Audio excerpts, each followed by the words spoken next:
سارے وظیفے چھوڑ دیتے تھے، صرف قرآن پڑھتے تھے، سب وظیفے چھوڑ دیتے، صرف قرآن پڑھتے تھے، صبح سے شام قرآن پڑھتے تھے۔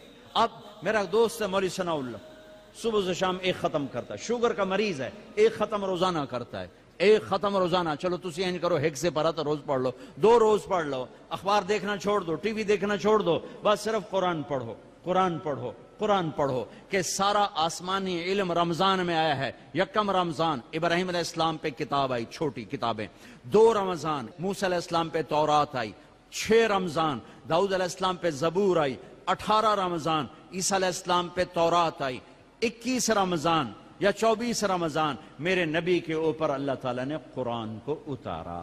یہ آسمانی علم کا مہینہ ہے، یہ آسمانی علم کا مہینہ ہے۔ اپنی بچیوں سے، اپنے بچوں سے، اپنی بیگمات سے، اپنی ماؤں سے کہو کہ بس قرآن پڑھو، قرآن پڑھو، قرآن پڑھو۔ میرے نبی مستقل، اور رمضان میں جبریل آ کر اللہ کے نبی کے ساتھ قرآن کا دور کیا کرتے تھے۔ جبریل بھی آتے قرآن پڑھ دائی، میرے نبی کو سناتا تھا، پھر میرے نبی جبریل کو سناتے تھے۔ یہ دونوں، جس رمضان کے بعد آپ دنیا سے گئے، اس رمضان میں جبریل نے 2 دفعہ دور کیا، 2 دفعہ قرآن سنایا اور سنا، سنایا اور سنا۔ 2 دفعہ میرے نبی نے سنایا، 2 دفعہ جبریل نے سنایا۔ تو یہ رمضان قرآن کا مہینہ ہے، وہ قرآن پڑھیں گے، اور تھوڑا سا ترجمہ پڑھ لو، تھوڑا سا ترجمہ پڑھ لو، کچھ اپنے نبی کی سیرت پڑھ لیں۔ اللہ کے نبی کو ساتھ لینے کا بھی مہینہ آ گیا۔ ہاں، ایک حدیث پہ عمل کر لو، اللہ کا نبی آپ کو مل جائے گا۔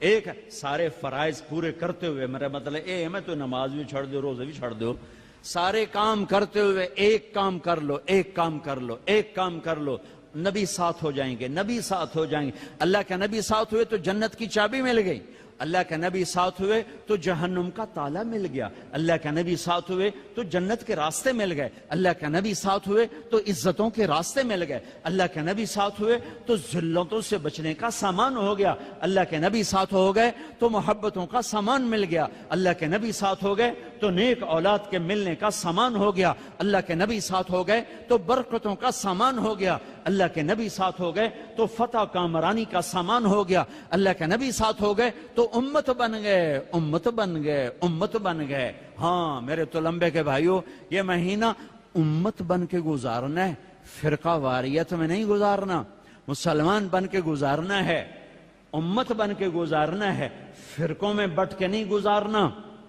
علماء کے بھی ہاتھ جوڑتا ہوں، فرقہ واریت کو آگ نہ لگاؤ، امت پناہ بیان کرو، امت پناہ بیان کرو کہ فرقہ واریت کی آگ بازاروں سے نہیں اٹھتی، مساجد سے اٹھتی ہے اور ممبروں سے اٹھتی ہے۔ سب کی بات نہیں کر رہا ہوں، اللہ نے ہمیں ہر مسلک کے بڑے عالی شان علماء دیے، بڑے معتدل علماء دیے، بڑے اللہ والے دیے ہیں۔